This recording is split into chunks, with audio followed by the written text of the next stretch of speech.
Hello प्रिय छात्र, मेरे यूट्यूब चैनल विजय गुरु में आप लोग का स्वागत है। तो आज हम क्लास 10th का प्रश्नावली 4.3 का क्वेश्चन नंबर 11 को सोल्व करने वाले हैं।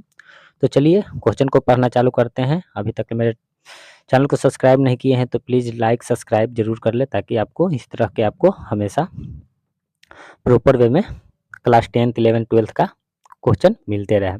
तो देखिए क्वेश्चन नंबर 11 क्या कह रहा है कि दो वर्गों के क्षेत्रफलों का योग 468 मीटर स्क्वायर है। यदि उनके परिमापों का अंतर 24 हो तो दोनों वर्गों की भुजाएं हमें ज्ञात करना है। जब इस तरह के क्वेश्चन आपको न पता चले तो पकड़ कहाँ से करना है, तो यहाँ से करना है कि दो वर्गों की हमें भुजाएं ज्ञात करना है। बस यहाँ पकड़ के चलना है तो आपको पूरा का पूरा कैलकुलेशन हो जाएगा।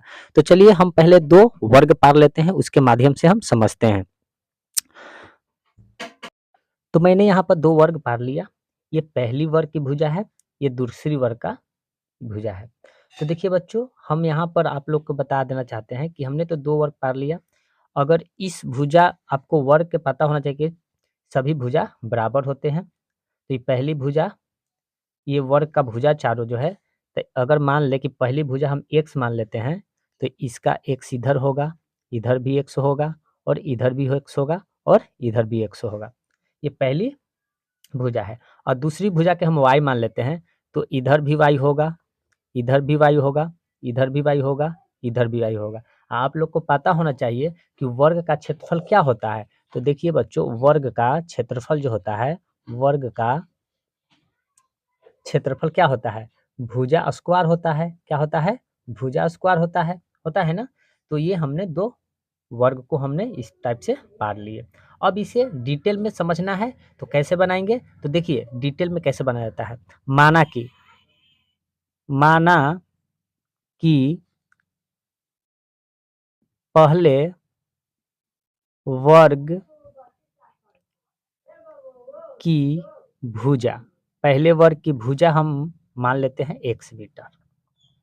कितना मीटर? x मीटर है। ओके। और दूसरे वर्ग की भुजा बराबर क्या मान लेंगे? y मीटर मान लेंगे। y मीटर है। इस प्रकार हमने मान लिया।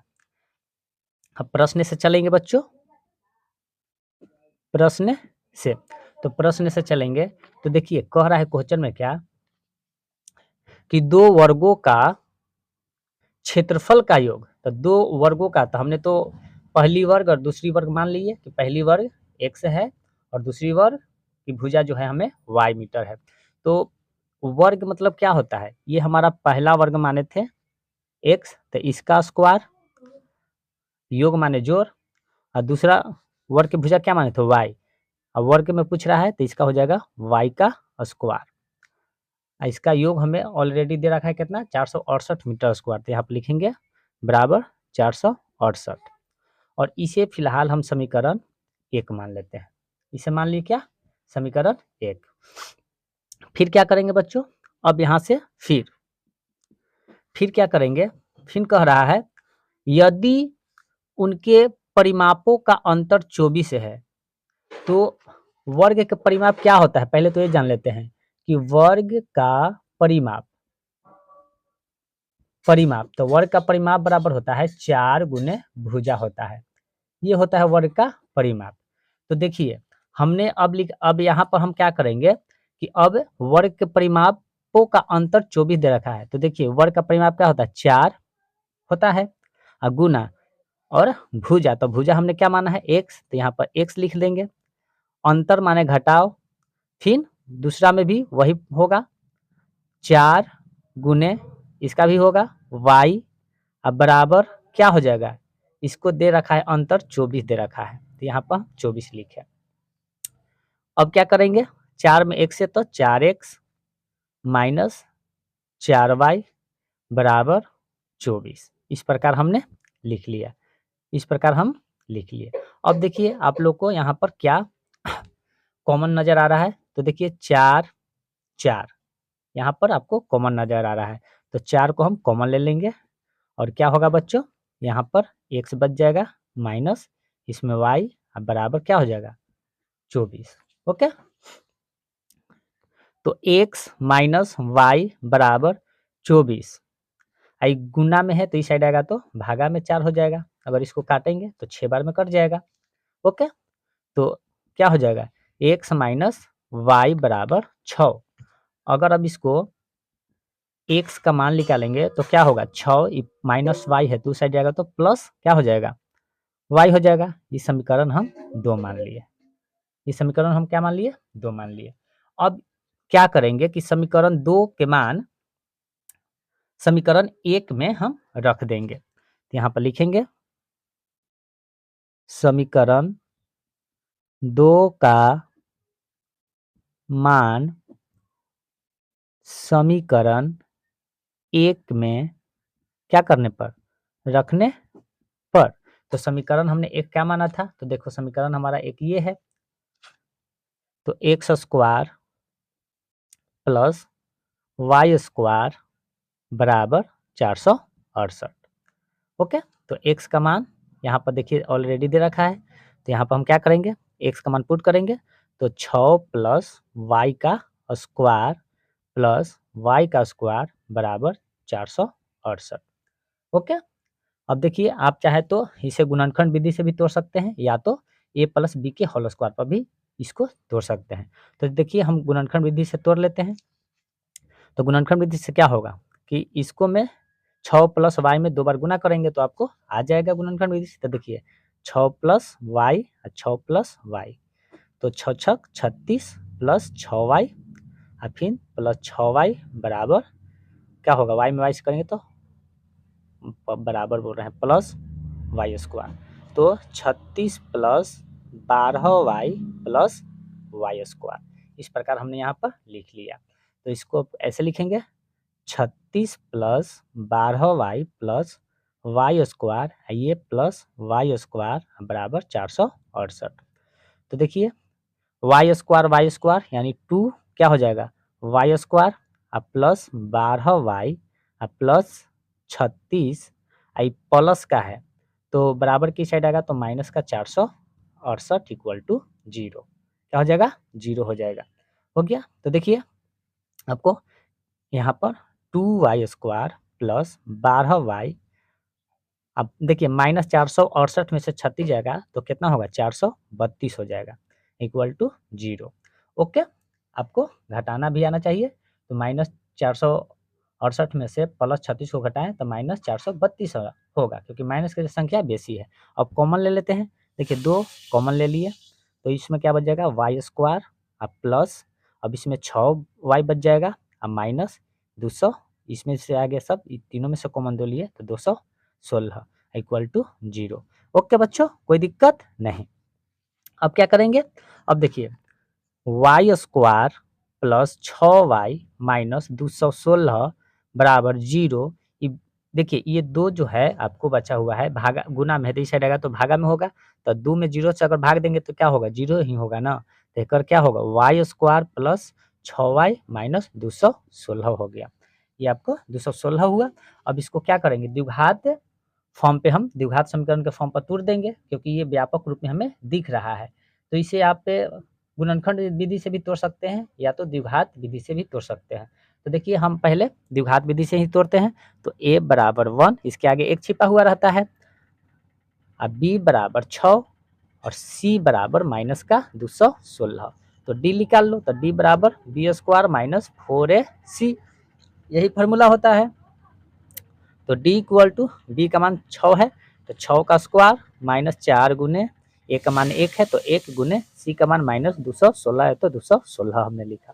ओके, तो देखिए d इक्वल टू 6 का स्क्वायर 36 माइनस माइनस प्लस 4 में 1 से करेंगे तो देखिए माइनस माइनस प्लस हो जाएगा, 4 में 1 से गुना करेंगे तो 4 में 216 से गुना करेंगे तो कितना होगा बताइए, 4 में 216 से अगर गुना करेंगे तो हो जाएगा 800 कितना हो जाएगा 64 हो जाएगा 864। ओके, अब इसी को हम क्या कर लेंगे बच्चों जोड़ लेंगे, तो इसे हम अब जोड़ लेते हैं d इक्वल टू देखिए 864 में अगर 36 से जोड़ेंगे अगर जोड़ देंगे तो कितना हो जाएगा 900 हो जाएगा, तो ये हमारा d निकल के आ गया। अब मूल निकाल देंगे तो मूल y इक्वल टू y अब क्यों रखे, देखिए क्योंकि हमें ये सब चीज़ y में आ रहा है, तो इसलिए हम y बराबर क्या होगा minus b plus minus root under d बटा क्या होता है 2a होता है, ये फार्मूला होता है। तो देखिए माइनस बी का मान क्या है, तो बी का मान देखिए कितना है, तो बी का मान 6 है, तो यहाँ पर हम 6 लिखेंगे, प्लस माइनस है प्लस माइनस, और डी का मान कितना आया है, तो देखिए बच्चों अगर डी का मान निकालेंगे तो अभी आया है डी का मान 900, तो 900 लिखें, अब बटा 2 गुने ए का मान कितना है, यहाँ ए है तो ए का मान 1 है। ओके, कोई दिक्कत नहीं। अब बच्चों देखिए -6 प्लस माइनस 9 रूट 900 का वर्गमूल कितना होता है, वर्गमूल तो जानते ही होंगे, तो इसका 30 होता है। अब बटा 2 में 1 से गुना करेंगे तो 2 होगा। अब देखिए ये प्लस माइनस है, तो इसको हम क्या करेंगे, अब चिन्ह को दो बार, एक बार प्लस में लिखेंगे एक बार माइनस में लिखेंगे। यहाँ पर आपको लिख देते हैं, प्लस चिन्ह एक बार लेंगे तो प्लस चिन्ह, तब -6 प्लस 30 अब बटा 2, तो 30 में से 6 जाएगा तो कितना होगा 24 बटा 2, काटेंगे तो 12 बार में कट जाएगा, और एक जो होगा माइनस के चिन्ह ले लेते हैं क्योंकि प्लस माइनस के सिंबल में है, देखिए तो एक बार माइनस चिन्ह ले लेते हैं, तो -6 -30 अब बटा 2, तो -6 -30 ये कंडीशन में भी माइनस और जुटता है 36 हो जाएगा। अगर इसको भाग देंगे तो कितना होगा, ये 18 बार में, तो ये एक -18 हुआ।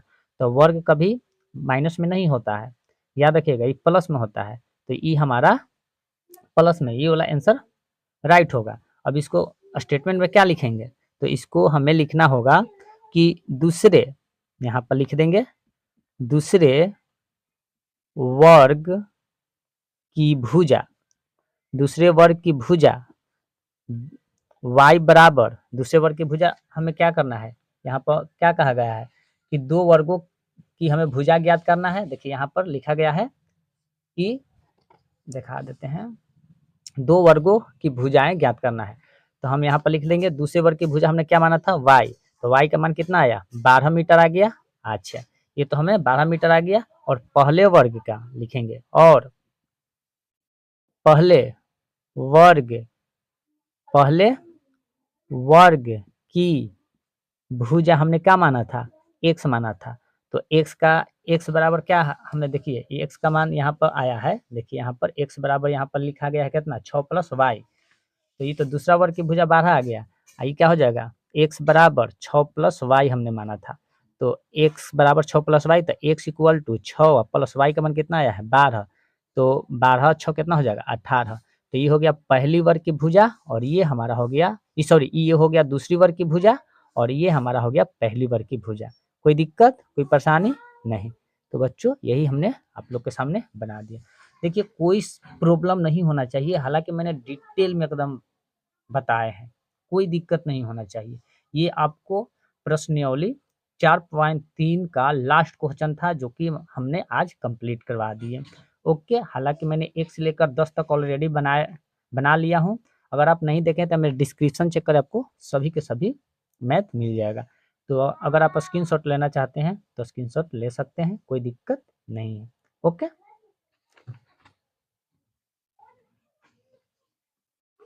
तो बच्चों आज की क्लास हम यहीं पे समाप्त करते हैं। अगर वीडियो अच्छा लगा हो तो लाइक सब्सक्राइब एंड शेयर जरूर करें। जय हिंद।